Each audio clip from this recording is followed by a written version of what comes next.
Hi, all. Good evening once again. I think let's start our webinar. Thank you first of all, I would like to thank each one of you for your presence. Today we are here for the webinar, Data Privacy in Cloud Computing, Threats and Countermeasures. And for that, we have a speaker, Mr. Olusesan Adejoye Salami, who's actually having more than 10 years of experience in IT governance, risk and compliance, information security consultant, information system auditor, and many more. I would like to welcome Mr. Salami for the webinar. Over to you, Mr. Salami. All right, thank you so much. All the delegates, good afternoon, good evening, good morning, depending on the part of the globe where you are joining. My name is Salami Olusesan, like she rightly said. I've been in the field of governance, risks, and compliance for over 10 years. I have some of the top-notch credentials in cybersecurity. If you want to know more about me, you can check my profile on LinkedIn. My name on LinkedIn is Salami Olusesan Adejoye. So today we'll be taking a look at data privacy in cloud computing, and our focus will be on threat and countermeasure. So I'm going to share my slide quickly. I'll start from the very basics so we can understand the flow of the presentation. So I won't take much of your time. I'll ensure that I do justice, and at the end of the day, I'm going to take your questions. If you have any question, please, you can drop it in the chat window. It's very, very important. You can drop it there so we can pick it from there.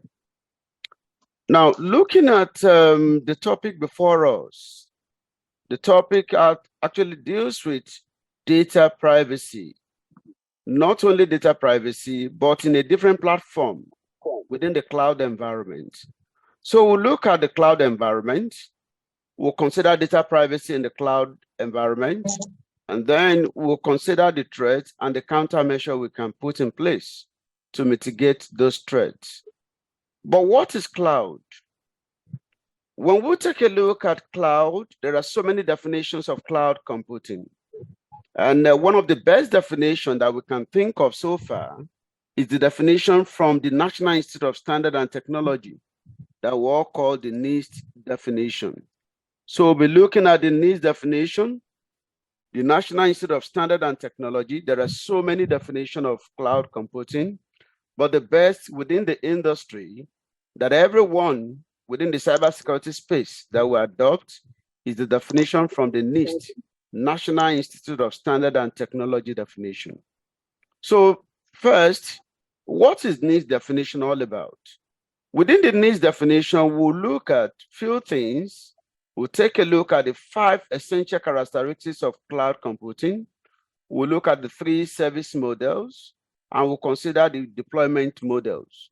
So we'll be looking at the characteristics, what makes a platform cloud computing. We'll look at the service models. The service models means that how the services in the cloud are being grouped together.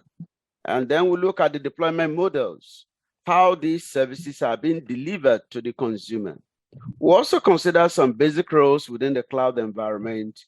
We'll look at few things like the cloud service provider, the cloud consumer.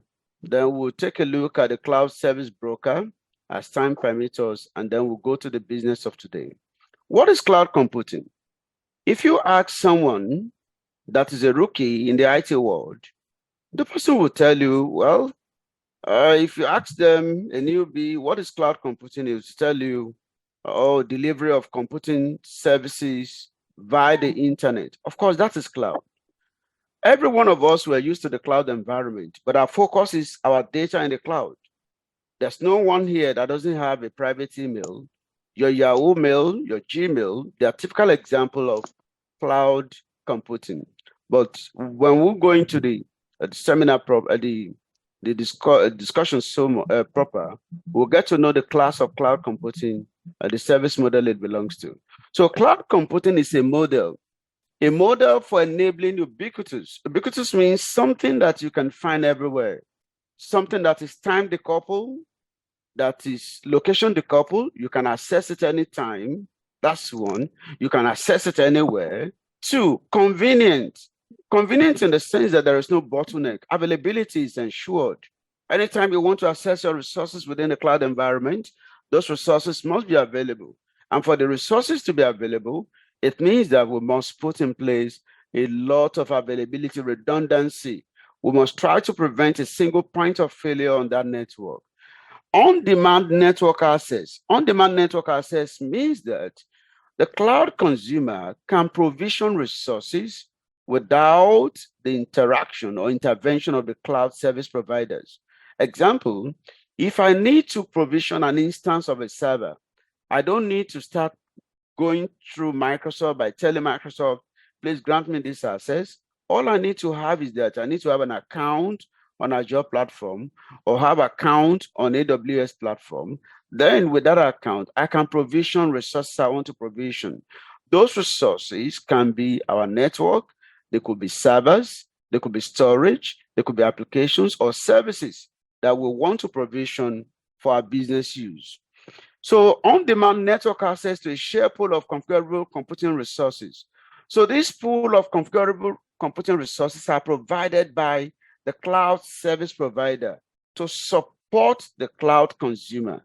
So you don't need to make any infrastructural deployment, or the way we do within the on-premises, where we now begin to take a look at CapEx, we now begin to make provision procurement for hardware devices.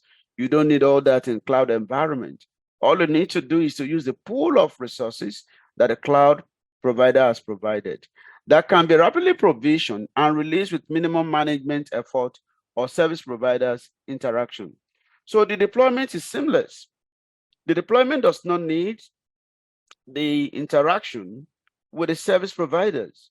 The moment you have an account and you fund your account properly, you can provision resources.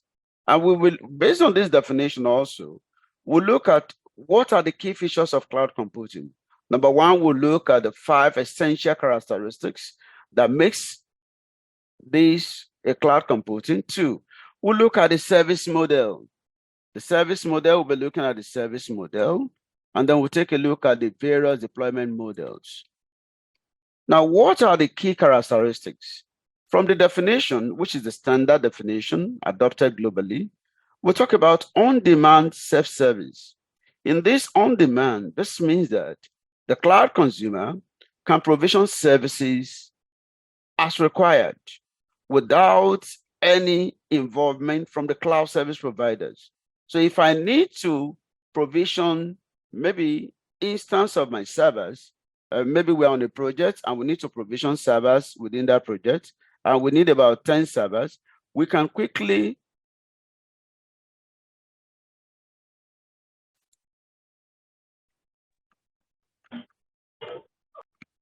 Can you hear me? Is there anything wrong with the volume of my system? We can hear you. If you can adjust your camera a bit. Yeah, thank you. Can you hear me now? Yeah. So for the on-demand self-service, one of the main benefits of cloud computing is that you can provision resources within the cloud environment without the intervention or interaction of the cloud service providers. So this on-demand self-service does not require procurement. Okay, thank you. Does not require procurement. It does not require provisioning or approval from your finance department, as the case may be within the on-premises environment. If you compare the cloud with the on-premises environment, in the on-premises, if you want to purchase any hardware equipment, you go through the procurement process, you put your specification, go through the finance, go through the procurement team, the purchasing and all that. Or in cloud environment, all those things are not necessary. All you need to do, you can provision anything the moment you have your access to the Azure platform. 2, broad network access. All cloud services and components are accessible over the network. So that's a clear distinction. When you compare the cloud with the on-premises, you can have access to it, you can move to where your server is, but within the cloud, you only access those resources via the network. Number 3, resource pooling. Now, for you to provision resources, this is made possible by the cloud service provider. The aggregation and allocation of resources by the cloud providers to serve the cloud consumers. So when you want to provision any resources, maybe your network resources, your database, your storage, all these can be done with the use of the resources provided by the cloud service providers. So the provider's role in cloud computing is to provide the resources, while the consumer's role is to deploy those resources to solve their own business peculiarity. Rapid elasticity. Now, in rapid elasticity, the cloud environment allows you to scale up your resources and scale down the resources as the demand increases. Example, when we deploy applications sometimes, during application deployment, you see at peak hours, most application crashes because the volume of records that the application processes may now be coming too high, or the number of concurrent connections to those applications might increase. So in cloud computing, this allows you to scale up your resources as the demand when there are spikes at peak time, so the resources can scale up. Example, if initially you provision about 2 instances of a server, then by the time you now have a need, if there is more demand, more users, maybe at peak hours, the users, they now increase from maybe 100 to about 500. So that's peak hours. And the volume of concurrent connections also increases, volume of records transaction also increases. You can automatically configure what we call a scale-up policies that will allow the cloud resources to scale up. By scaling up means to increase, we have scale up, and then we have scale down.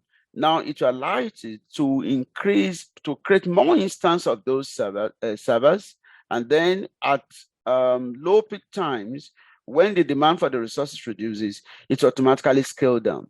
So it scale up and scale down and allows you to take advantage to support the number of users as the users increases. And one good thing among all these features is the measured service. So the cloud services are delivered and built in a meter way, which means it is pay as you go, the pay as you use. So these meter services enables us to now consume the cloud environment the same way we consume our utility, the same way we pay for our water bill, electricity bill. That is the same way we pay for the cloud services. Anything you provision, any services that you provision in the cloud environment, it is based on what you are provision. If you don't provision anything, then you will not be charged for it. So this gives you advantage over the on-premises environment where you need to make upfront payment, you need to look for CapEx, buy hardware devices.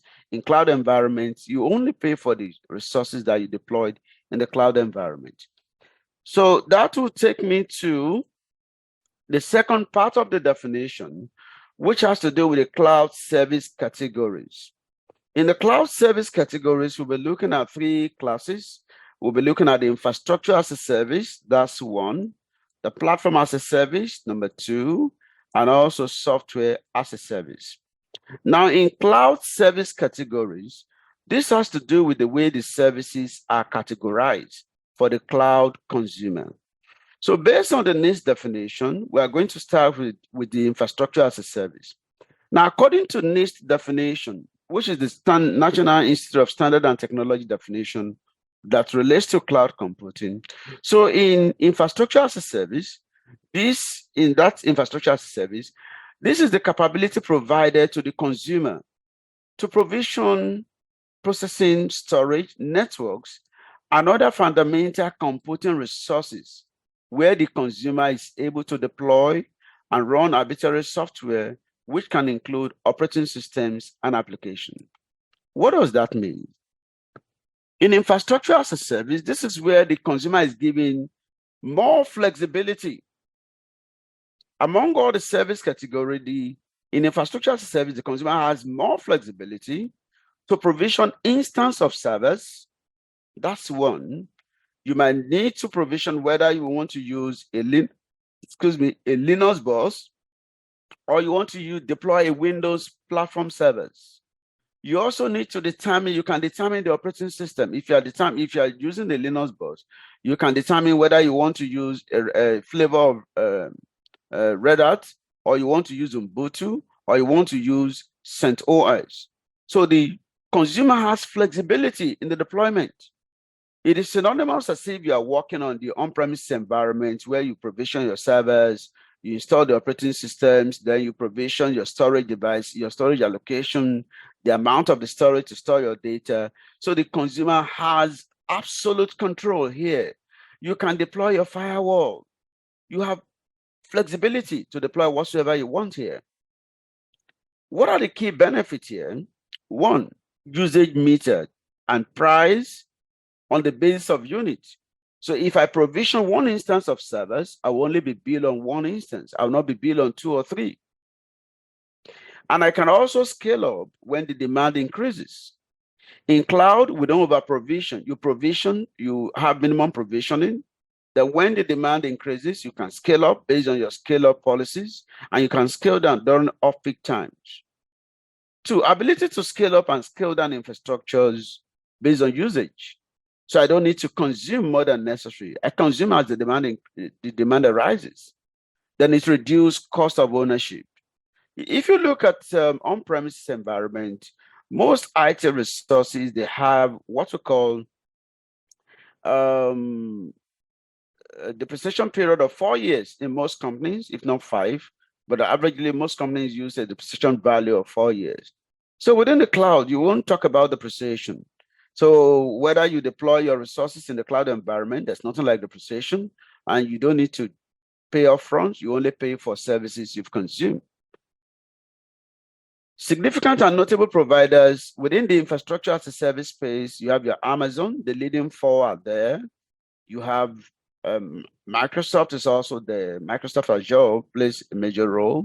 You have the Google Cloud, and you have Alibaba. You also have other players like AT&T, Rackspace, Verizon, TerraMark, and you have HP and others. But the leading 4 are big players in the infrastructure as a service.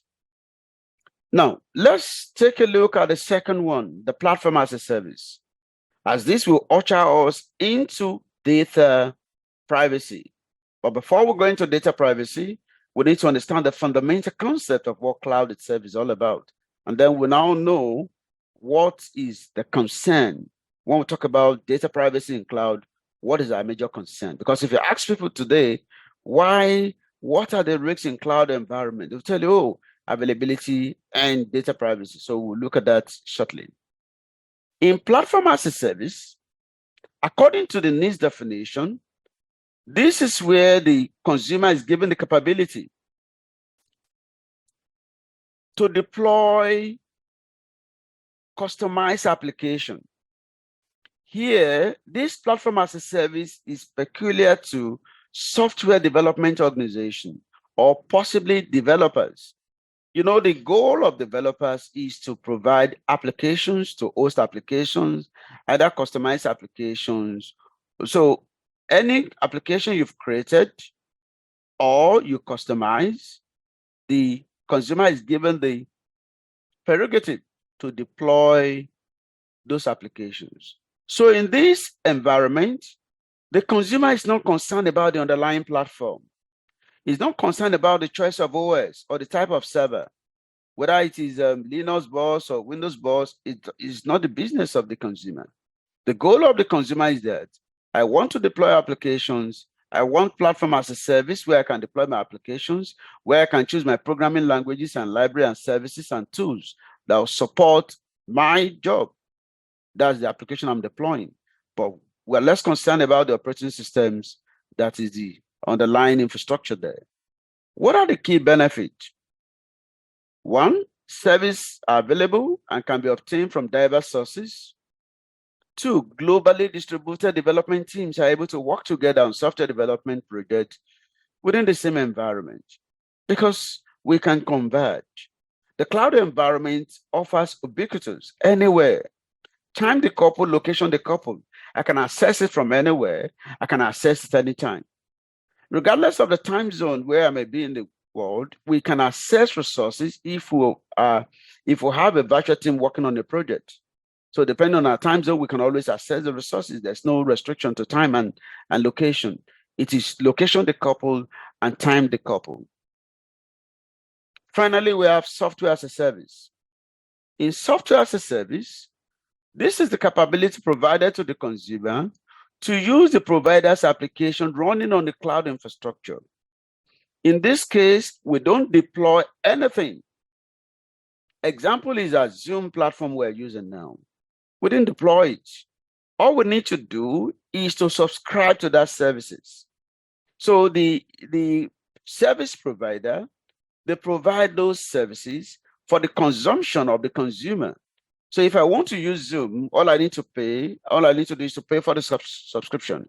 If I need to use Office 365, another example of software as a service, is to subscribe to it. Whatever services you want to use, you subscribe to it. Those services are provided by the cloud provider. So the consumer does not have the flexibility to create anything here.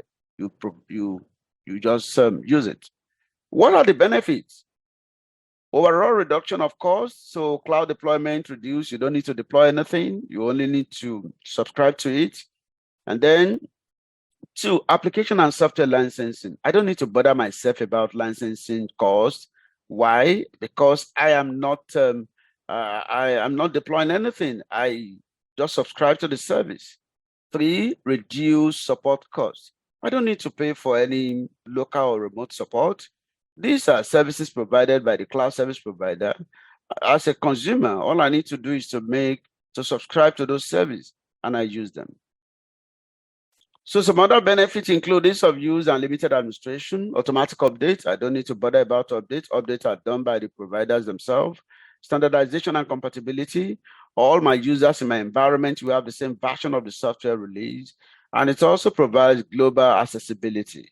If for multinational organizations, if you are using, let's say, Sage 365, the accounting payroll, the cloud version of it, so it gives us the global accessibility from wherever the organization has presence, the employee can access it globally. Notable providers are also Microsoft. We have the Microsoft Office 365, we have the Google, we have the Salesforce, we have the Oracle, we have the SAP, among others that provides.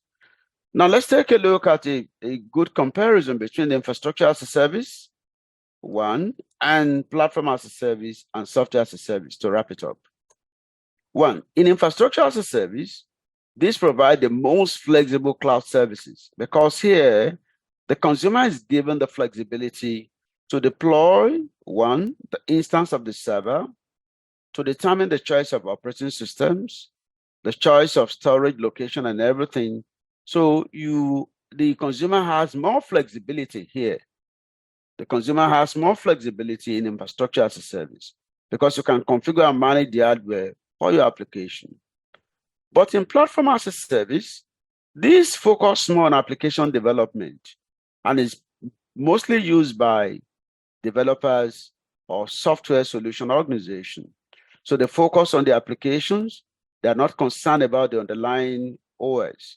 The underlying OS is managed by the cloud provider. Then we have the software as a service. This is where we pay as you go model. So you don't deploy anything, you only subscribe to the services of the cloud provider. And once you subscribe, you make use of those facilities. Now let's take a look at the last aspect before we go into the major concerns of data privacy. And I'll be very fast here so that I can go quickly to data privacy. All these I'm doing is just to lay the underlying foundation for us to understand where the cloud evolved from and why we're talking about the concerns of the cloud. We'll be looking at cloud deployment models. Within these models, when we talk about cloud deployment model, what are we referring to? The deployment models deals with the way those services are provided to the consumers.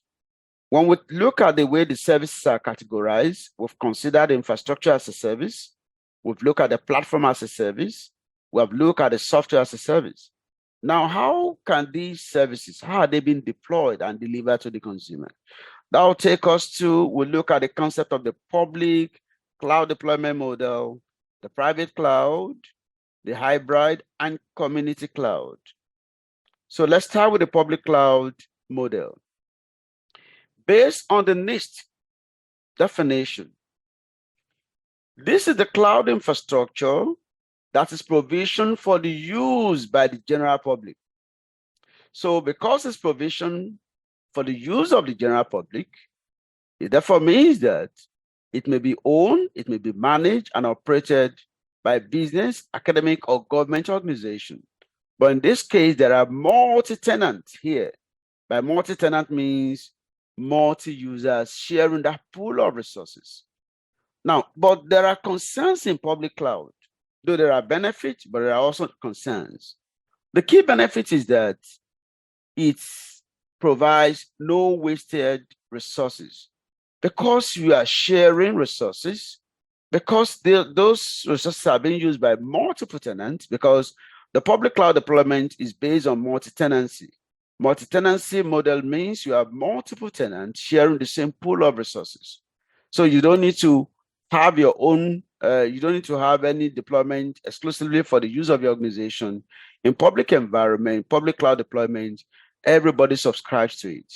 Microsoft Azure is an example of public cloud environment. So if I subscribe, my organization can subscribe to Azure, another organization can subscribe to it. That's multi-tenancy. We all leverage on the pool of resources that Microsoft has provided. 2, scalability to meet customers' needs. It gives us the buffer to scale up and scale down as the demand increases. Let's assume initially I provision one instance of servers, and then during peak hours, my number of users increases based on the business model. Then I can increment it in that order. I don't need to over-provision resources. Streamline and easy to provision resources. When you want to provision resources, you provision the resources at will. You don't need the interaction and intervention of the cloud service provider. Easy and inexpensive setup because the provider covers all the underlying infrastructure. All we need to do is to set up, and we use the pay-as-we-go model. Now let's take a look at the private. While the public cloud allows for multi-tenancy approach, in multi-tenancy, you have multiple tenants sharing the same pool of resources. So all organizations can share the pool of resources. I know you now be wondering that this public cloud, that everyone can use it. Then what happens to my data? That's exactly where we're going to. If you use a model where everyone can share the pool of resources, what happens to your data? That's exactly where we'll be going to in a few minutes' time. Let's look at the private cloud model. In private cloud model, this is a deployment model that is provisioned for the exclusive use by a single organization. So if I'm company A, why will I decide to use a private cloud? I will decide to use a private cloud because I will have absolute control of it. I won't share it. It's meant for the exclusive use by a single organization. So example, in highly sensitive environments such as financial sector, medical sector, where they keep records of their patients, highly regulated environment, the enterprise might decide to deploy a private cloud in order to conform to the regulatory requirement.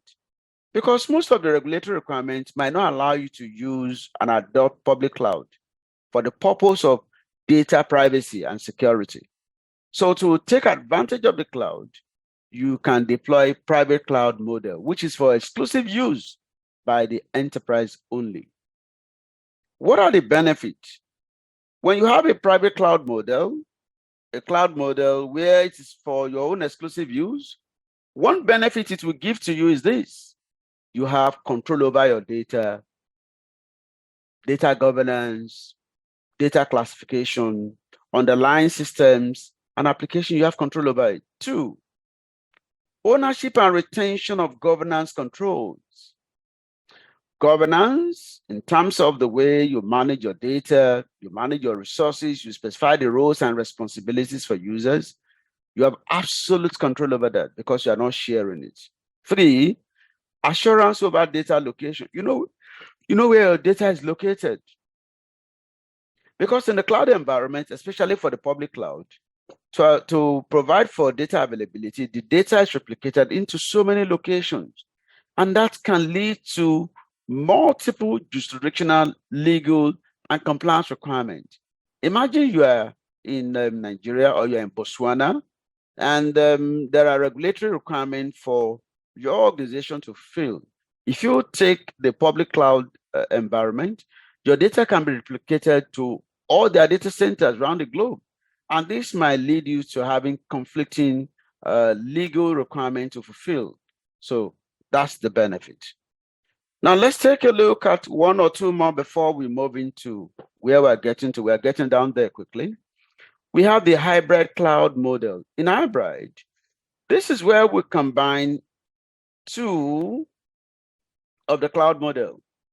We combine either private and public, or we combine the private and community cloud. So hybrid cloud enables organizations to retain control of their IT environment, coupled with the convenience of allowing organizations to use public cloud service to fulfill non-mission critical workload.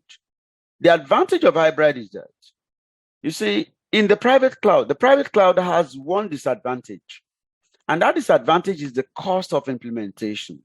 So we use the private cloud only when we want to meet compliance requirements. So to meet compliance requirements, we deploy the private cloud.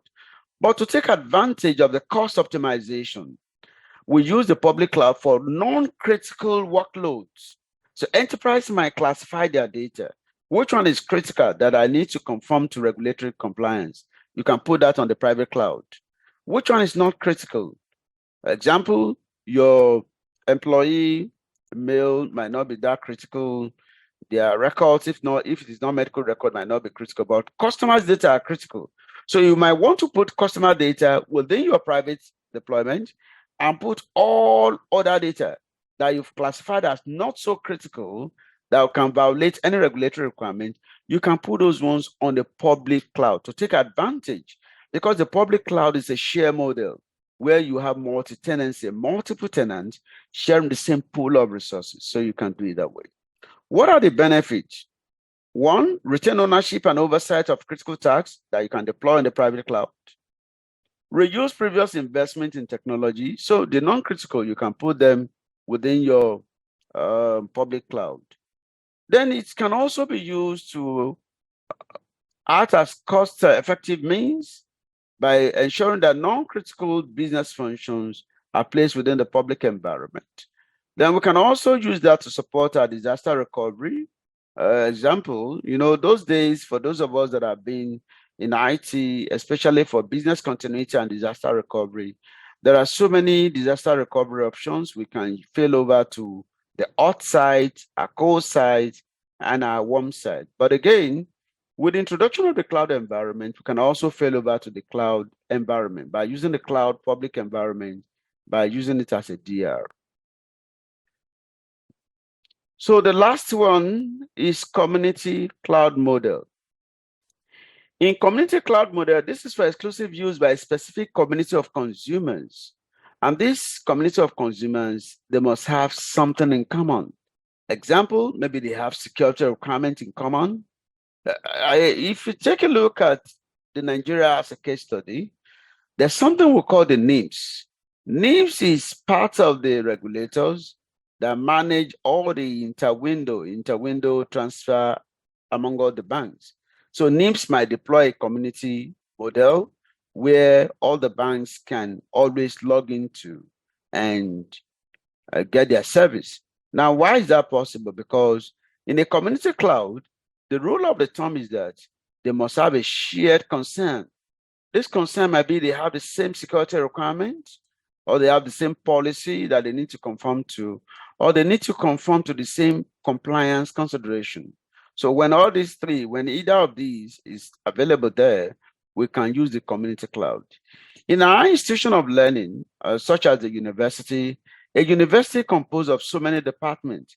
A university might deploy a community cloud model where the various departments or colleges can now be part of that community cloud model. since they have a shared concern. The mission is the same. They belong to the same college.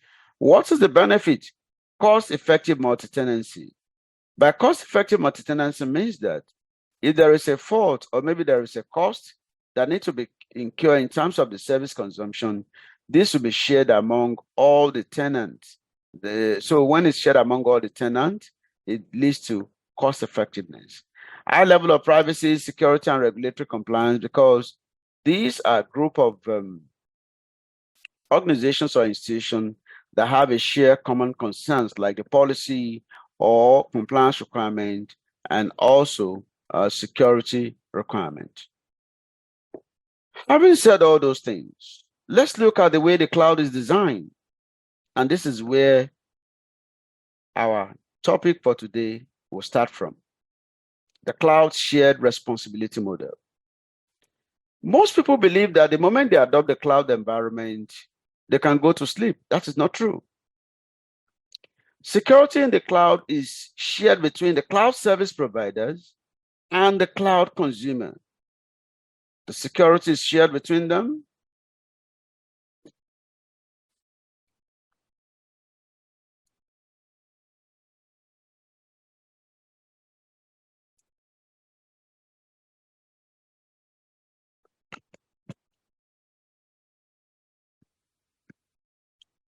The security in the cloud environment is shared between the cloud service providers and the cloud consumer.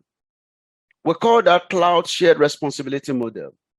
And this shared responsibility model depends on the cloud service model we're adopting. Don't forget, we've talked about infrastructure as a service. Let's recall it again. We'll talk about platform as a service. We'll also take a look at software as a service.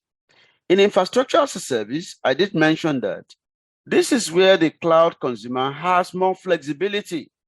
Here, the consumer provision the instance of the server, provision instance of the operating systems,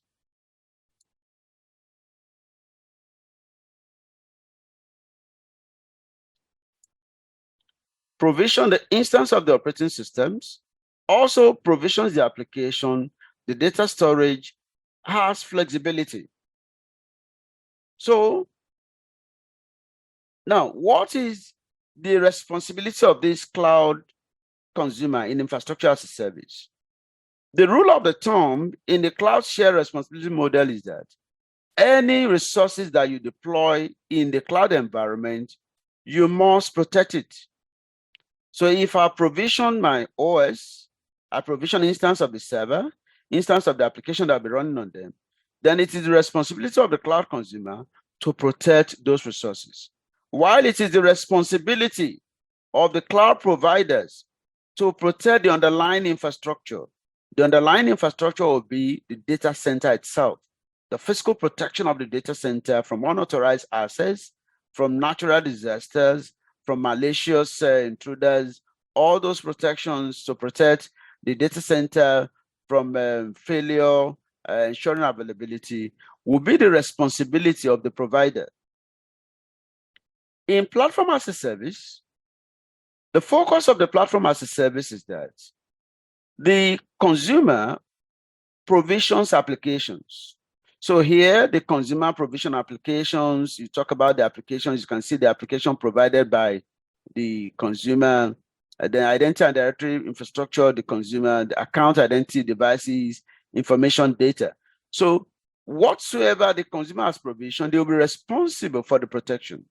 If I deploy application within the Azure platform or Amazon platform, it is the responsibility of the consumer to protect this, while it is the responsibility of the provider to protect the underlying infrastructure. So the provider will protect the operating system when it comes to platform as a service, because in platform as a service, the goal is to ensure that the applications are deployed. We are not concerned about the underlying operating system. So that will be the responsibility of the cloud provider. However, in software as a service, I told you that here the service providers provide those resources. The only thing the consumer would do is to pay for the subscription.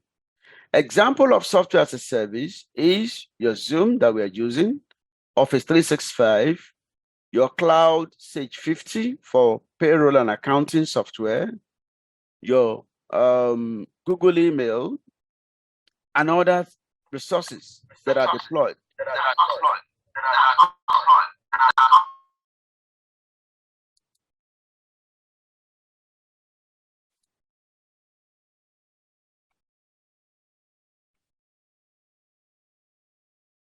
So in this case, the responsibility of the cloud provider is to protect all the underlying infrastructure.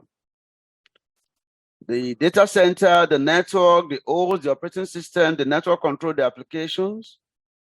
The only thing that the consumer will do is to ensure that they protect their data. Please take note of this.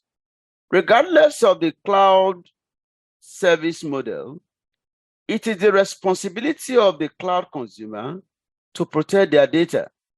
Whether you adopt infrastructure as a service, or platform as a service, or software as a service, the goal, the responsibility of the cloud consumer is to protect their data. And this is where most organizations are failing. They believe that the moment they adopt the cloud, then it is the responsibility of the cloud service providers to protect their data. No, they won't protect your data for you. It is your responsibility. Maybe we need to check the cloud practice statement before we adopt them. We need to do a due diligence on them. And then when we do a due diligence, we'll be able to take a look at the responsibility of the consumer. If I adopt the cloud, what is my responsibility to my data? It is not the responsibility of the providers. What the provider can do is to provide those resources that you can use to protect your data, but it is the responsibility of the consumer to use those resources to protect their data.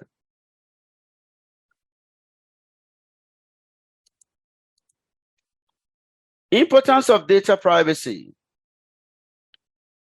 The importance of data privacy is for the protection of sensitive information, especially the personal identifiable information. When we adopt the concept of data privacy, we'll be able to protect our personal identifiable information. Two, to conform to the legal and regulatory compliance. For the fintech industry, for the financial sector, for sectors that are highly regulated, they need to conform with the regulatory and compliance requirements of the regulators. So when you adopt data privacy measures, it enables you to conform to this. Three, it builds customer trust and confidence. You imagine the reputational damage that most enterprise suffers when their data is being breached. First, it leads to loss of market share. Two, loss of customers' trust and confidence. Four, business continuity and resilience. The data backup, your disaster recovery that you do within the cloud, the multiple replication that you do within the cloud environment, and also encrypting those data when you are deploying them, when you are migrating them to the cloud environment to ensure business continuity. In the event of a disaster, then you are sure that your data is still replicated somewhere and is safe because the data is encrypted. And finally, mitigation of data breach risk. So whatever may be the risks of data, whatever may be the risks to your data, you're able to put control to mitigate about it. Let's take a few examples of some of the data breach within the cloud environment in the last few decades. So I just want to share 5.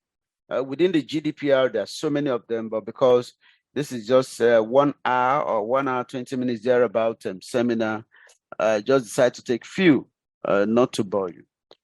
So we have the Capital One. The Capital One, which is a financial institution, experienced a data breach.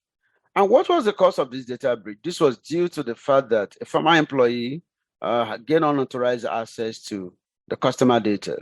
And this leads to about 106 million Capital One customers personal identifiable information being breached. You imagine what can happen to this organization due to this breach, the reputational damage, the lawsuit.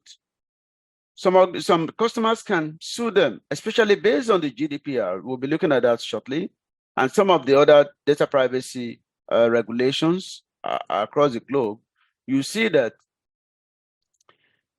once the data is breached, there are consequences. For the GDPR, the consequence based on Article 83 of the GDPR, the consequence is that there is administrative fine. This administrative fine is up to 20 million euros. You imagine an organization that will be fined about 20 million euros or 4% of their previous annual turnover, or whichever one is greater. So they either fine them based on the 4% of the annual previous year turnover, or they fine them based on the 20 million euros. Aside from the fine, what about the reputational damage? The market share they will lose. So that is why privacy in the cloud is very important. We don't just say we've adopted the cloud. We must understand the cloud model we are adopting. We must understand the way the cloud is structured, whether we want to go for private cloud deployment, or want to go for public cloud deployment, or want to use hybrid, or want to use community cloud. These will be based on our what we call due diligence that we've conducted before we adopt the cloud solution. 2, in 2017, Equifax also had a breach, and this breach led to the exposure of 147 consumer data.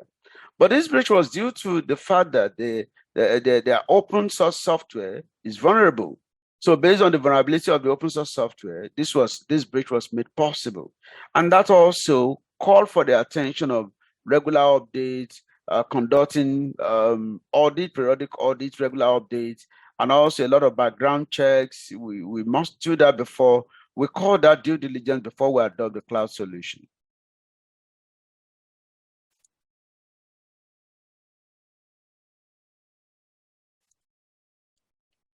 Dropbox, the popular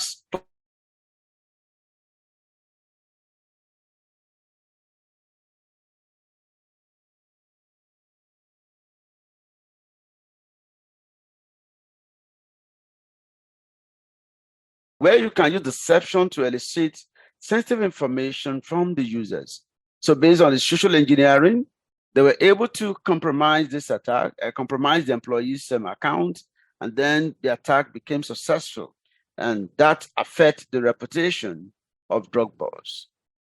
AWS, one of the leading four, also had an attack. The AWS S3 bucket, the S3 bucket is a storage location. That is the Amazon Web Services storage bucket that is used to store data within the Amazon cloud environment. Now, this incident occurs as a result of misconfiguration on the Amazon S3 storage bucket. So that is why we did say that it is the responsibility of the cloud consumer to ensure that they apply most of these countermeasures provided by the cloud provider. The cloud provider, because it's a shared model, the cloud provider can provide all the tools you need to protect your data, but it is the responsibility of the cloud consumer to now use these tools and protect those data. And finally, let's take a look at one more as we progress.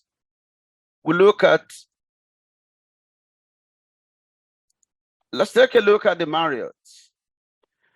The Marriott International, in 2018, there was also a breach on them.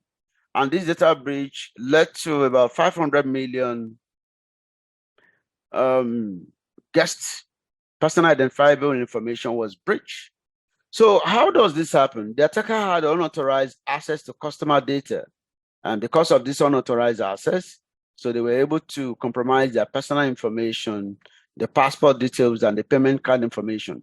Imagine if this payment card information is stolen from an organization, up to 500 million, and this is now being sold in the dark web. What do you think will happen?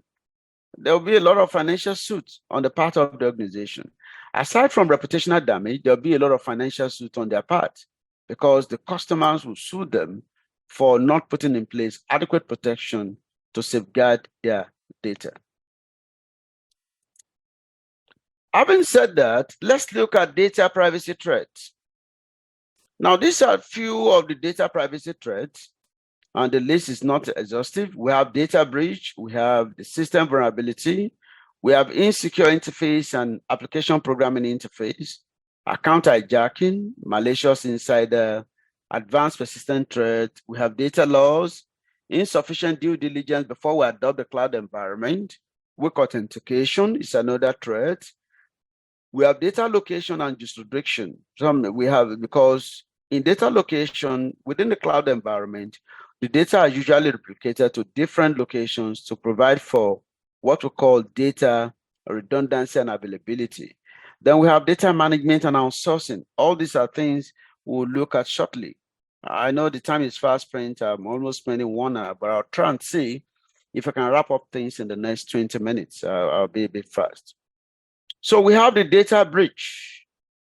Data breach, simply put, is an incident that impacts on your data. And you recall with me that when we talk about incident in cybersecurity, incident simply means any disruption to the quality of service.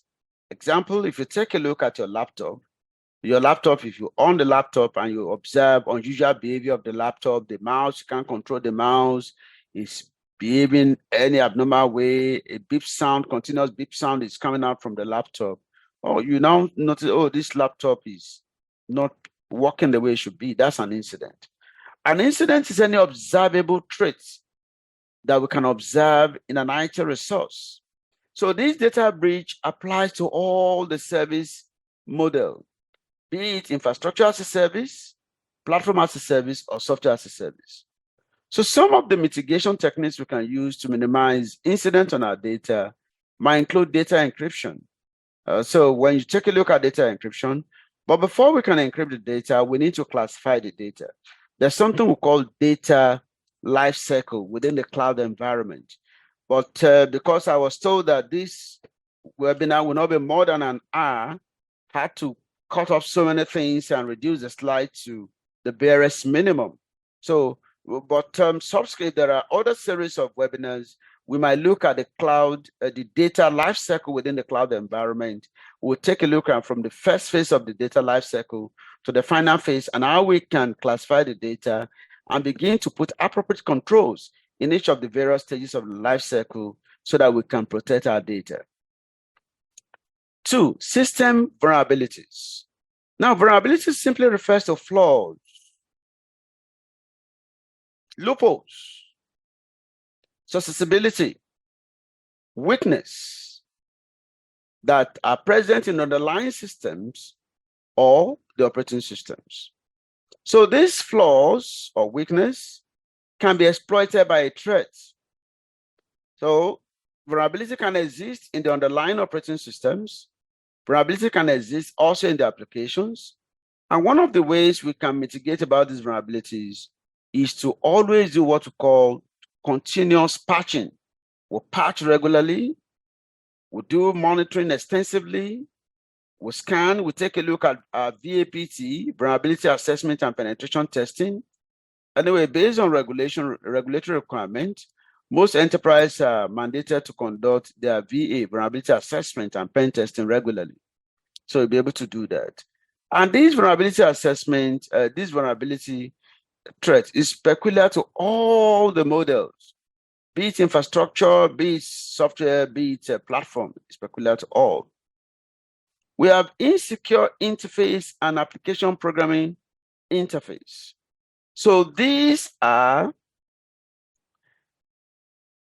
peculiar to cloud because cloud services rely on the use of APIs. When it comes to the on-premises infrastructure don't use API. But cloud-based, for you to integrate components in the cloud environment, you need the API. Example, when you want to customize some of these applications and you want to integrate it with most of your in-house applications, you often ask from the provider that, oh, can I get the API? The API is synonymous to your device drivers.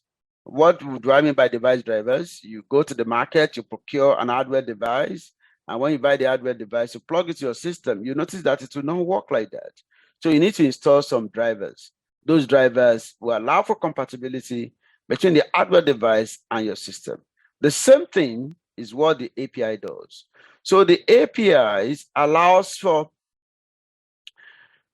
compatibility. So most of the functions such as the auto-scaling we talk about and provisioning will never work within the cloud environment if you don't integrate them to the APIs. So one of the ways we can minimize this insecure APIs and interface is through security testing, maybe our dynamic application security testing, or we conduct static application security testing, or we do a vulnerability scanning and pen testing, as the case may be. We can also use strong encryption, authorization to APIs so that people will not just deploy insecure API within the environment.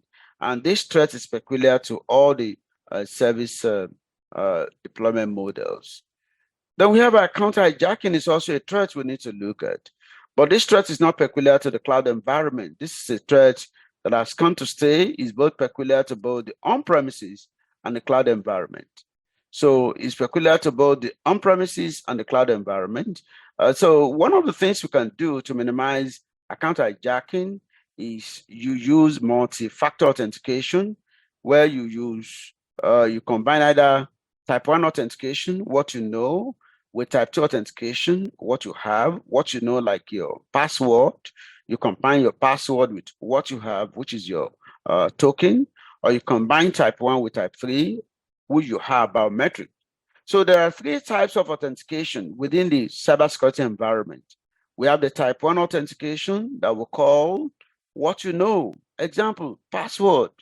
We have the type 2, example of that, what you have, classical example, your token. We have type 3 authentication, who you have, example, biometric, your fingerprint authentication. So in a more secured environment, you can combine any of these 2 for you to achieve a strong authentication to minimize account hijacking threat. Malicious insider. This is one of the biggest threats. Now, when we classify this malicious insider, of course, these are individuals who ordinarily have access to your resources, but they use it for, we can call it misuse cases, they use it for their malicious intent. And some of these malicious insider might be disgruntled employee, disgruntled administrators. So the biggest threat we have when it comes to cybersecurity, especially within the cloud environment, is the malicious insider. People that have access to those resources and now abuse the privileges. That is the greatest risk anybody can have. So the threat also applies to all of them, but this malicious insider threat becomes worse if the malicious insider threat is now coming from the cloud service provider. So if an employee from the cloud service provider and now use those assets that ordinarily they have and use them for malicious purpose to exploit your system data, that becomes a more concern for people.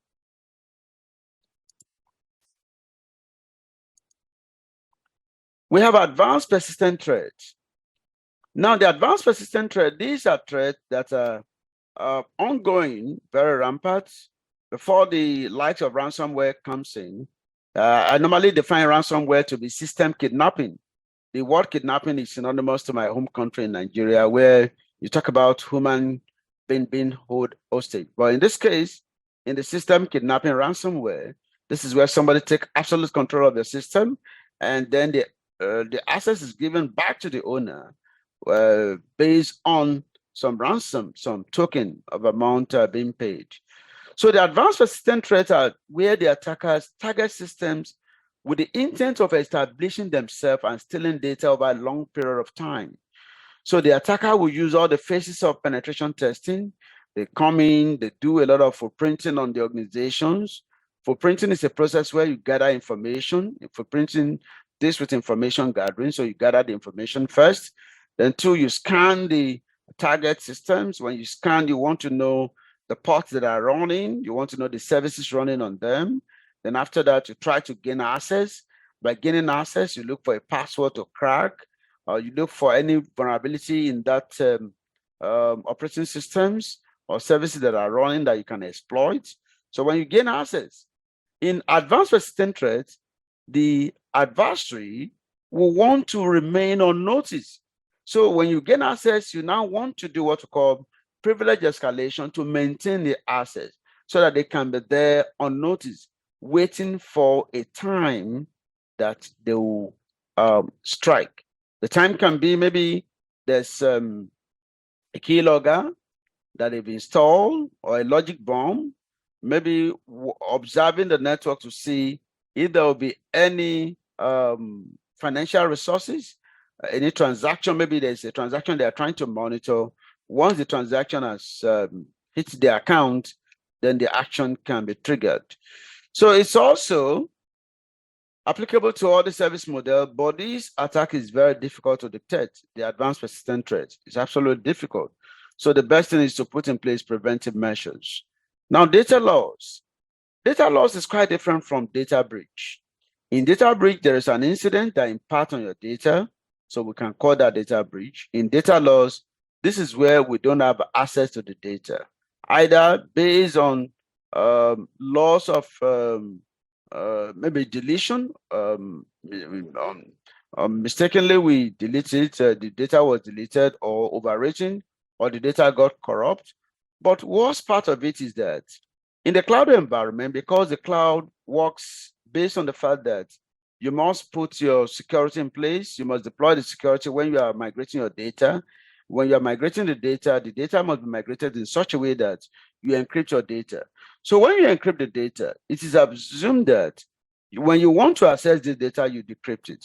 So if the key you use in encrypting the data, you don't have access to that key again, maybe you've lost your decryption key, then the data cannot be accessed. Example, if you look at most of these operating systems, Microsoft has deployed an encryption that we call BitLock.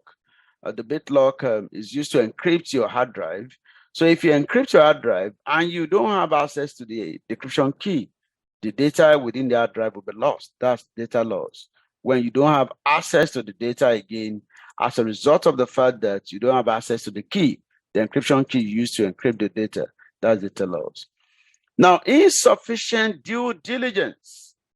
The insufficient due diligence is when we just adopt the cloud without taking cognizance to understand how the cloud operates, without understanding the regulatory requirement, and how does the cloud address these regulatory concerns, and we just decide to adopt the cloud without putting in place due diligence to know whether the cloud is ideal for us or not.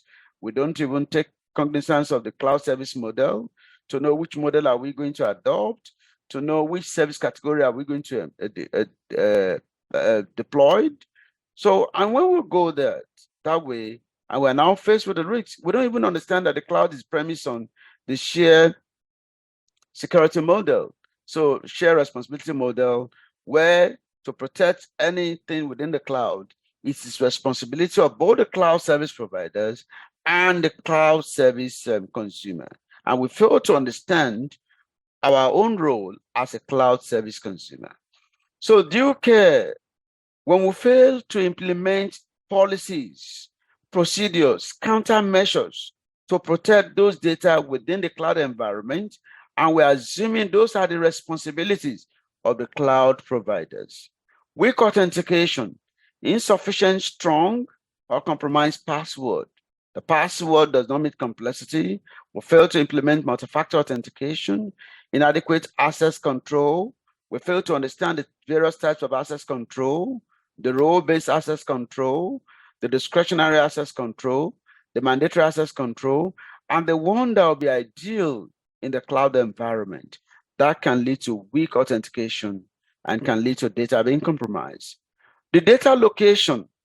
In the cloud environment, there's a risk, a threat of data location and jurisdiction, because for cloud to provide availability, remember we define it to be ubiquitous. And when we say ubiquitous, it means something that is time decoupled, that is location decoupled, which means you can access cloud resources from anywhere and anytime.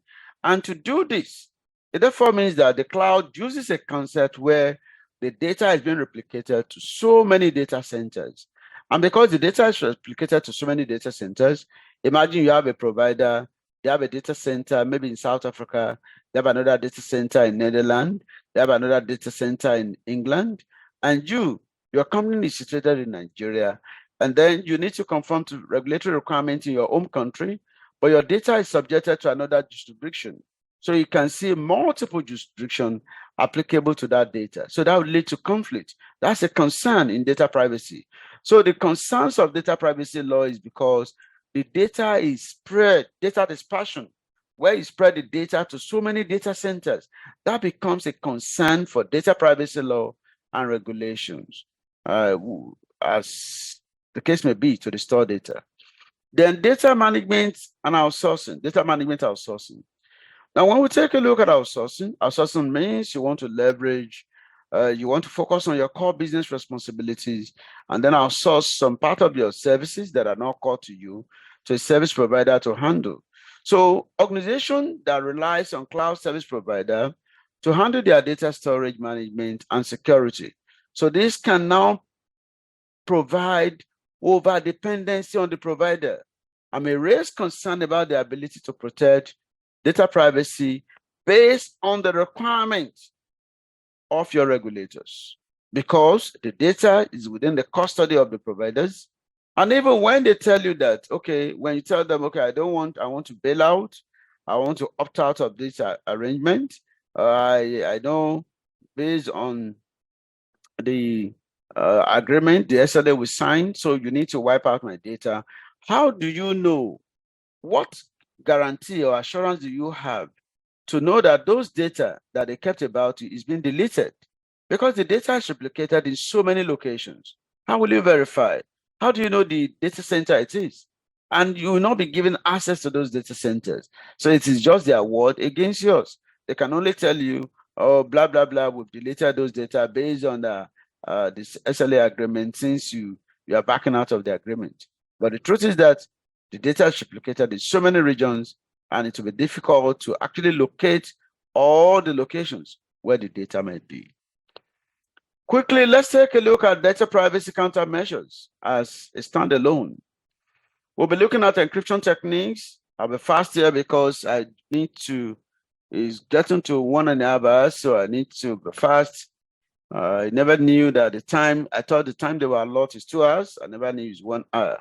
But I'll do my best to ensure that in the next 15 minutes, I round up for you to take questions. So look at the encryption techniques. Most of them I've explained in the course of this webinar.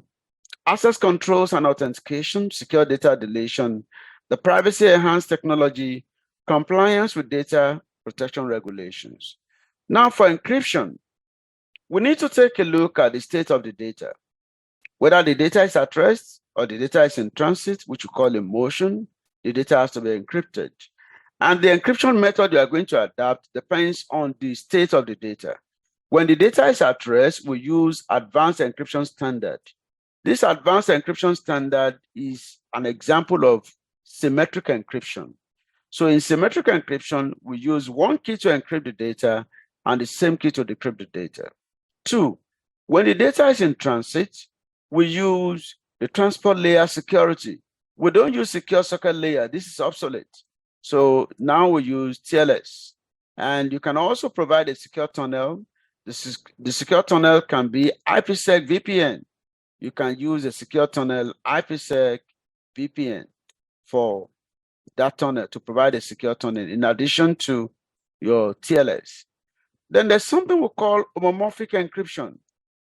Homomorphic encryption is a new concept that allows us to work on encrypted data without decrypting it. When you store your data in a cloud environment, by default, it is assumed that you must encrypt those data. It is the responsibility of the cloud consumer to encrypt their data using the technology provided by the cloud provider. It is not the responsibility of the provider to encrypt the data for us, whether you are using infrastructure as a service or platform as a service or software as a service. It is the responsibility of the consumer to encrypt those data using the tools provided by the provider. So in homomorphic, this gives us the flexibility to work on encrypted data without decrypting it, so as to preserve the confidentiality of those data. 2, in access control and authentication, we can use multi-factor authentication where we combine the single factor authentication, maybe things you know, the type 1, something you have, you combine them to achieve a strong authentication of multi-factor. 2, we can use a role-based access control. This is where access is provided based on specific roles that the individual will perform. Access is granted based on the roles of the individual. And 3, we have secure data deletion. We can use data sanitization. This is where it involves removing data from storage media to make it unrecoverable by any means. But data sanitization is not applicable in a cloud environment. Your data sanitization, the limit of it is that you can use it within the on-premises network infrastructures.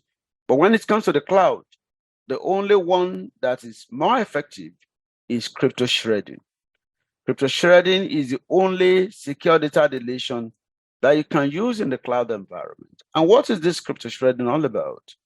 This is where I told you that when you are migrating your data to the cloud, the data has to be encrypted. That's the first thing you do. You encrypt the data. So when you do that, now to decrypt the data, you still need the same key you use in encrypting the data. So in crypto shredding, this is a process whereby we destroy the encryption key that we can use to decrypt that data. So this is where data is encrypted and the encryption key is discarded. To discard the encryption key, we destroy it by simply encrypting that encryption key with another key. So it becomes useless. If you have the data, you are seeing it, but you cannot decrypt it. So by so doing, the data will not be made available. That is the only secure method of deleting data in the cloud environment. We call that process crypto shredding.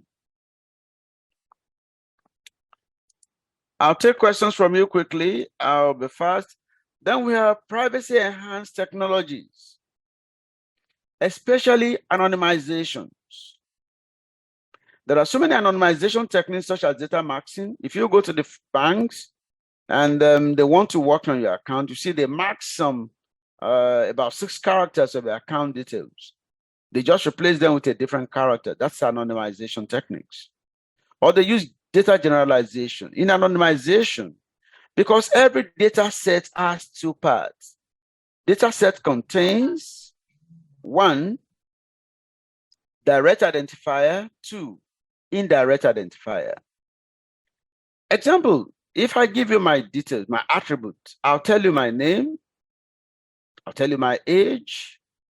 If I tell you my origin, I tell you my location, where I come from. If you put all those data together, you'll be able to identify me. But if I separate those sensitive ones that we'll call direct identifier, and I pull them away and replace them with a surrogate value or tokens that we'll call tokenizations, you will not be able to identify whose data this is. Or possibly, if you mark some characters, by replacing some characters, you will also not be able to identify who is the owner of this data set. That is anonymization. But in differential privacy, it has a layer of noise or randomness to the data to protect or ensure individual privacy. Especially, this is very useful when you are performing your data analysis and you are sharing the data with a third party. Compliance with data protection regulations. There are so many data compliance regulations now. I'm happy that in my home country, the new government has just signed into law again. I saw the Data Protection Act. And so for the European Union, you have the GDPR that came into enforcement May 25, 2018. And this has about 99 articles or requirements that you need to conform to. Among those requirements is Article 33 that talks about breach notification. So in the event of a breach, the GDPR mandates that the data controller, who happens to be the organization, must notify the data subject. The data subject within the context of GDPR refers to the individual whose data is being collected. you must inform the data subject within 72 hours, and you must also inform the regulators within 72 hours. Failure to do that, then there will be consequence in Article 83, where the organization will be fined 20 million euros or 4% of their previously generated annual revenue, or whichever one is greater. We have other regional data protection laws that we can also conform to for data privacy. The California Consumer Privacy Act in the United States, unlike the European Union where they have a conventional data privacy, but in the United States, we don't have a unified privacy law. All these laws are actually formulated either by industry base or by the states. So by industry base, by sector base, we have what we call APIPA, health insurance, portability,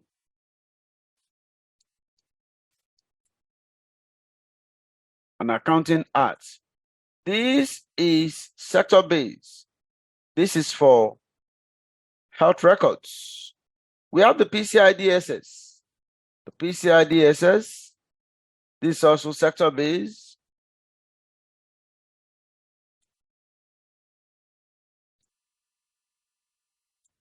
The PCI DSS relates to financial card holder records. So this is applicable to any entity that stores, processes, or transmit card holder record. That is your payment card. We have the Personal Data Protection Act in Singapore, and we also have the Data Protection Act in the UK. All these are what we need to conform to.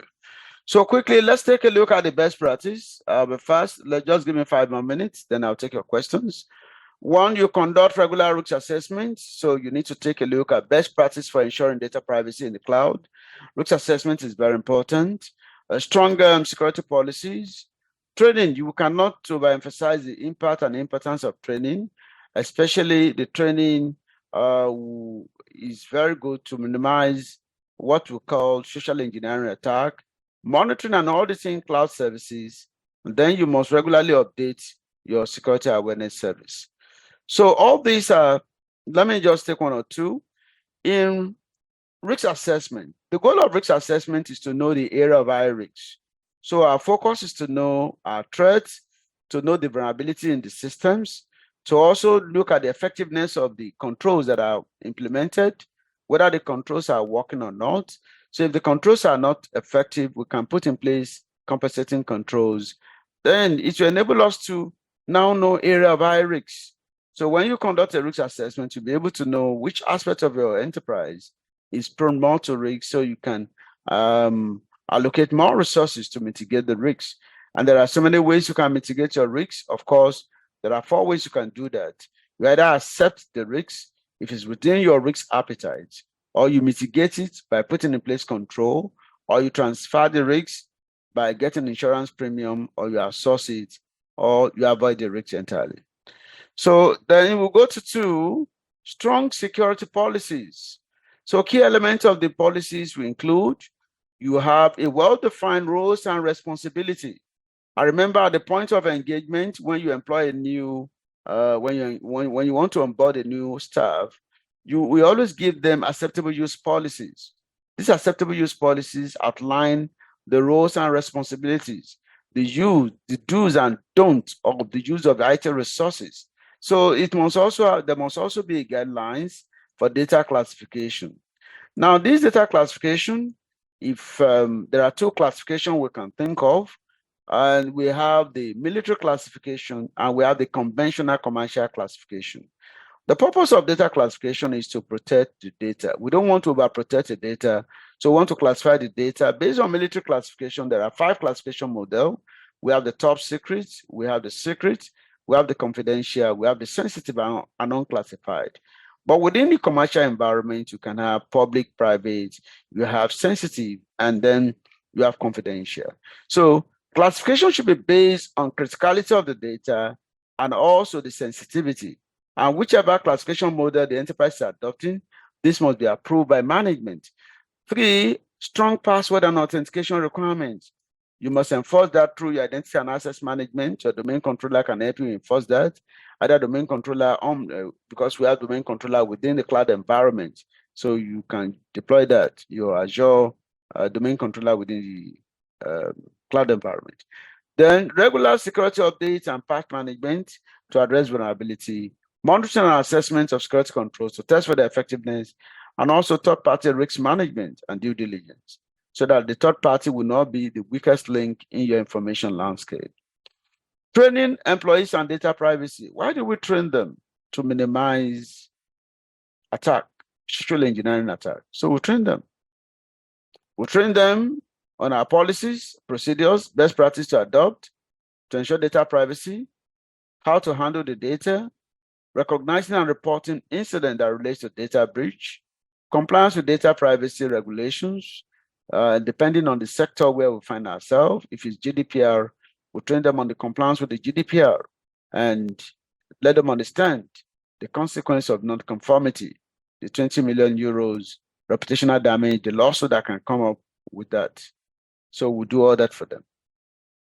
Monitoring and auditing cloud services. You implement robust logging and monitoring systems. You conduct regular audit. The purpose of audit is to know whether the controls are effective or not, and where they are not effective, we recommend a compensating control. Analyzing logs and audit trails for anomalies or suspicious activities. You review the access log to look at any pattern trend, any trend that you can see that is suspicious. Then we can use IPS and IDS, intrusion prevention and intrusion detection. In addition to this, we can use data loss prevention, also the DLP solution. We can also use the digital right management solution, DRM solution, to manage digital content. All these are part of the things you can do to ensure that the data privacy best practice is adopted. And finally, before I take a look at your questions, we have to regularly update security measures. You update your underlying infrastructures, you conduct vulnerability assessment, you do a lot of patching, you patch your operating system, your applications, keep all of them up to date to minimize what we call zero-day attack. So with this, let me take your questions. So if you have a question, back to you, Anissa. Anissa, if you are there. Yeah, I'm here. Thank you. Yeah, I can see that a lot of people are asking questions in the chat box. So you can unmute yourself and ask questions to Mr. Salami, or you can put in the chat box.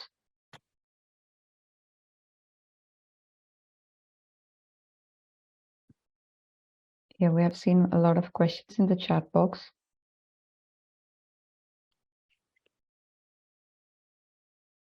And for your content information, this is a recorded session, so this will be shared. Like in the end, we'll share a Google form. So if you want the recorded session, we can share it with you as well. Mr. Davis from Zambia is asking, like, how can cloud service improve consultation companies in Zambia or in the modern world? Yes, for consultation, first you need to take a look at what we call due diligence. What are the requirements, the regulatory requirements of those organizations? As part of their regulatory requirements, can they adopt the cloud environment? Because today, most of these compliance tools are also available in the cloud. But before we adopt that, we must be sure that their concerns, the regulators allows them to adopt the cloud environment. So if the regulators allow them to adopt the cloud environment, then there are compliance tools we can use to perform consulting services. So first, you start with the regulator. Understand take a look at if the company is into financial sector, then you look at what are the regulatory requirements that they must conform to.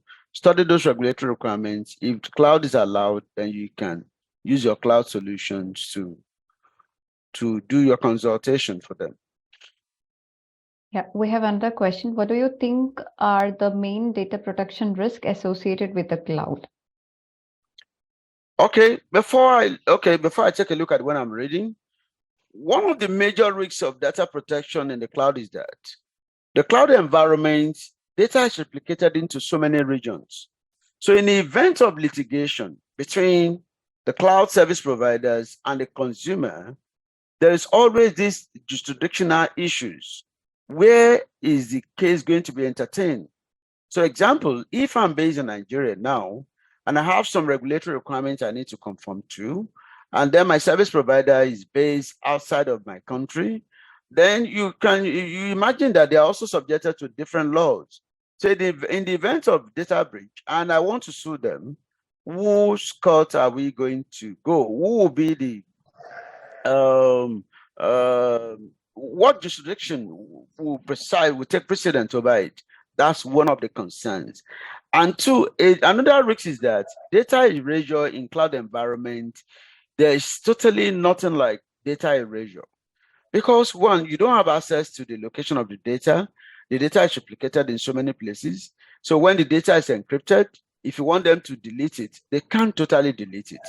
There's no way they can give you assurance that it is being deleted. But the only thing is that if the key is well destroyed, access to those data might not be possible.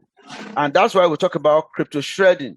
So when you want to adopt the cloud solution, you must ensure that all your information that you are putting in the cloud are encrypted.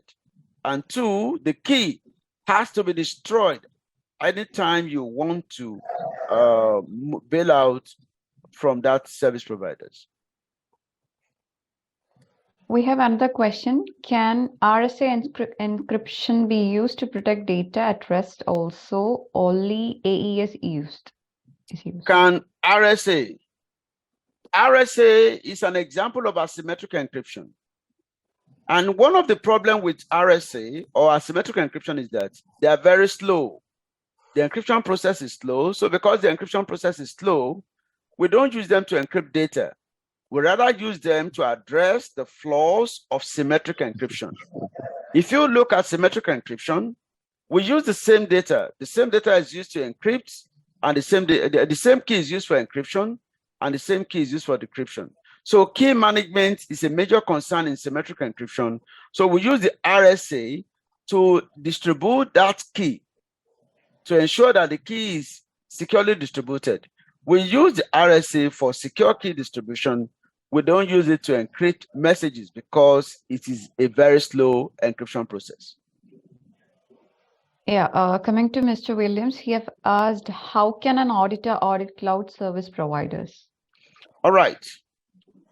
There are so many standards and framework that we can use for auditing. Like I told you, when I was speaking this webinar, I was mindful that time might be of essence. So I had to remove the standard regulatory, there's something we call cloud standard. I have to take them away. Now, one of the things we do, we have the SOC 1, SOC 2, and SOC 3 service organization center, type 1, type 2, and type 3. All these reports are what the auditors use. The SOC 1 report is based on financial viability of the enterprise, whether the service providers are actually viable. And these SOC 1 reports are actually available for the cloud consumer to do a due diligence before they adopt a cloud provider.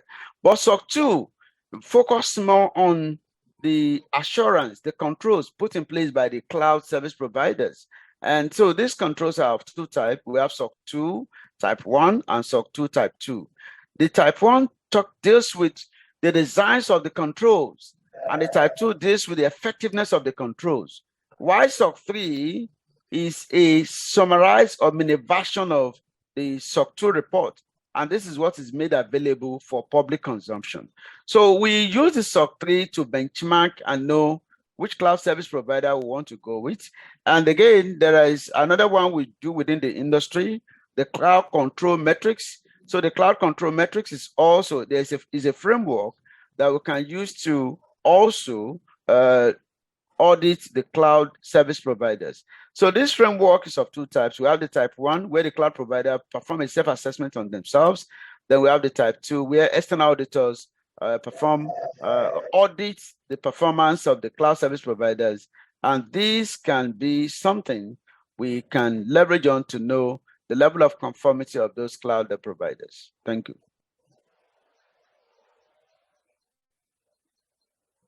Yeah, we have one more question. Like, what is the assurance that our data, either information, are protected from the third party? Well, the assurance, like I said, you must do a due diligence. This first, that has to do with the types of cloud service model you want to adopt. Maybe you want to adopt private or public or community or hybrid. But what will give you assurance and control is the private cloud. But because the private cloud is very expensive, we now need to look at what is the requirements of the regulators. So if the regulator says these are critical data and they cannot be in the public domain, then that will be the driver to adopt private cloud deployment. So we start from the regulatory point of view, know whether the data is critical. Then if the data is critical, we can now go for the private cloud deployment, which will give us absolute control over our data and data governance. All right, we have one last question. What is the most common used cloud service from the 3 services? Okay, the common depends on the due diligence you perform. So for me, most people use public cloud deployment model because of the cost effectiveness. But in a highly regulated environment like the banks, they use hybrid, where the critical data are placed on the private and the non-critical data are placed on the public. So it is between the public cloud and hybrid. Those are the most 2 popular model people use in day-to-day activities, depending on their needs and requirements. All right. So for everyone, I'll be sharing a link in the chat box. It's a Google form actually, wherein which you can fill in your queries, or maybe if you want to have this recorded session, you can fill in that Google form, and so that it will be shared with you via email. Okay, there is one more question. How can we adopt iCloud service in the developing countries like Zambia? Zambia, African countries are always developing, like Nigeria and other parts of Africa. So the first thing you can do is to adopt public cloud solutions. You can go for AWS or Azure or Google or Alibaba.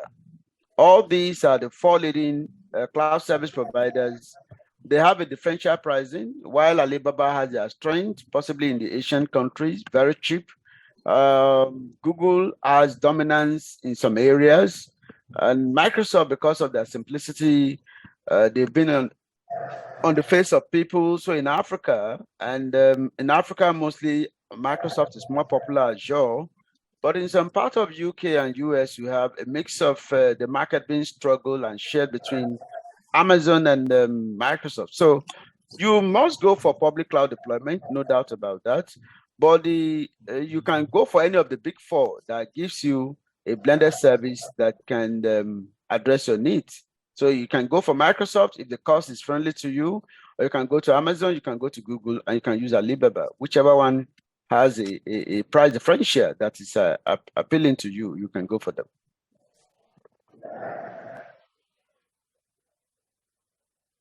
All right, so I have put in the chat box that the Google form so that you can fill in, and we'll be sharing this recorded session.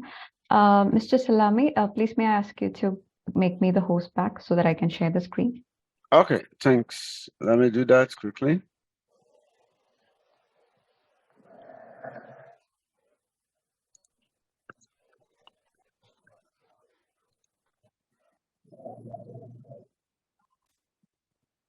So I've done that. Yeah, thank you so much.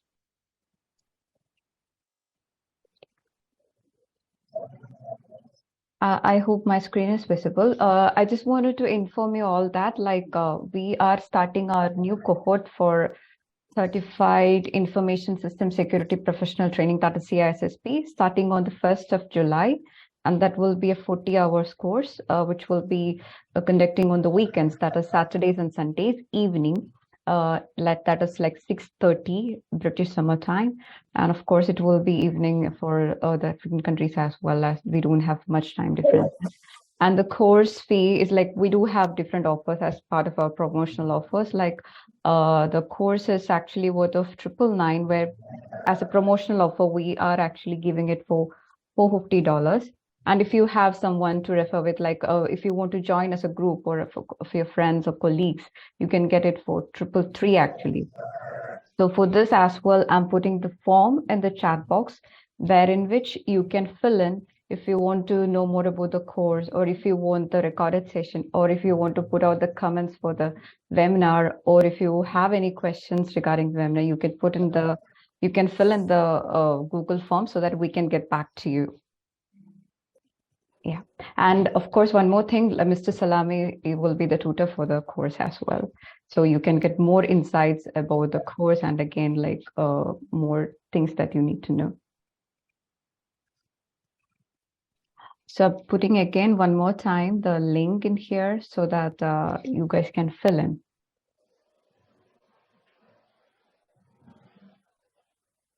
All right. So if we don't have more questions, we can wind up. And I would like to thank Mr. Salami for this insightful session. And of course, I hope all questions are answered. And I would like to thank each one of you for your presence for the evening. Thank you all. Thank you so much. Have a good evening. Can I ask something? Yeah, yes, please. Yeah, I wanted to ask which certificate can I start with before, if I'm a beginner? I didn't get that question. Which certification can I start with in the cybersecurity industry? Yeah, we have Mr. Salami to ask for that. I mean, he can answer that. All right, so I'm still very much here. I understand what it's saying. So you'll be starting with CompTIA Security Plus. So you can meet with the moderator. They'll give you a form, and then you fill the form. Based on the information you fill, then they can put a one-on-one section for you to talk to me, maybe a Zoom or a Skype or a WhatsApp call. So they'll just give you a form to get some little information about you, your background, your experience. So all those things will be put together, then I'll be able to advise you on where to start from. Yeah, sure. Anything else? So if you guys can fill up the form, like our advisors can contact you, and all the queries can be sorted from our end.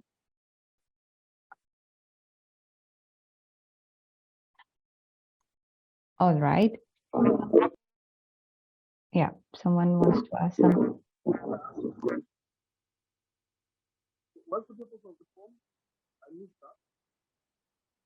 Sorry, it's not audible. If you can put in the chat box. The form is in the chat box.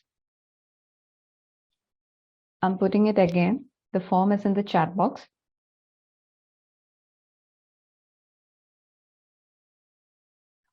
All right, I would like to thank everyone, especially Mr. Salami, and each and every one of you for your presence.